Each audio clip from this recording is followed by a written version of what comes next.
আমাদের সমাজে 10 ধরনের মানুষ আছে, 10 ধরনের মানুষে 10 রকমের কথা কইব।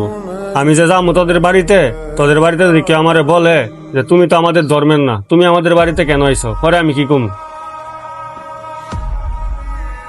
কি আলামিন, কথাটা কি আমি ঠিক কইছি না?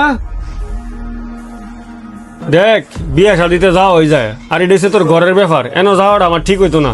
আর তোর না একটা চাচা আছে, তোর চাচারে লইয়া যা, যায় সবকিছু ঠিকঠাক কর। ভাই তুমি চাচার কথা কও, আব্বাই মরার পরে আমার দিকে চাচা একবার ফিরেও তাকাইছে না। স্যার আমি লইয়া কেমনে যাই? আর আপনি সমাজের কথা কইতেছেন, আমি যখন বিপদ আছিলাম তখন তো সমাজ আসে নাই, তখন সমাজ কই আছিল?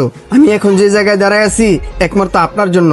আর আপনি আমার বোনের বিয়ার সকল টাকা পয়সা আমারে দিছেন, তার জন্য আমি চাইতেছি আমার বোনের বিয়ের সকল দায়িত্ব আপনি পালন করেন। ঠিক বলতেছি না আলামিন ভাই? মহাজন কাসর ভাই ঠিকই কইছে, যাইনি বিপদের সময় পাশে থাকে, হাই আপন মানুষ। ঠিক আছে ছোট ভাই, তুই কোনো টেনশন করিস না, কালকার সময় মতো না আমি তোদের বাড়িতে চলে যাবো, যত দায় দায়িত্ব আছে সব পালন করবো। এখন তুই বাড়িতে যা, কোনো টেনশন করিস না। ঠিক আছে ভাই, আপনাকে অনেক ধন্যবাদ।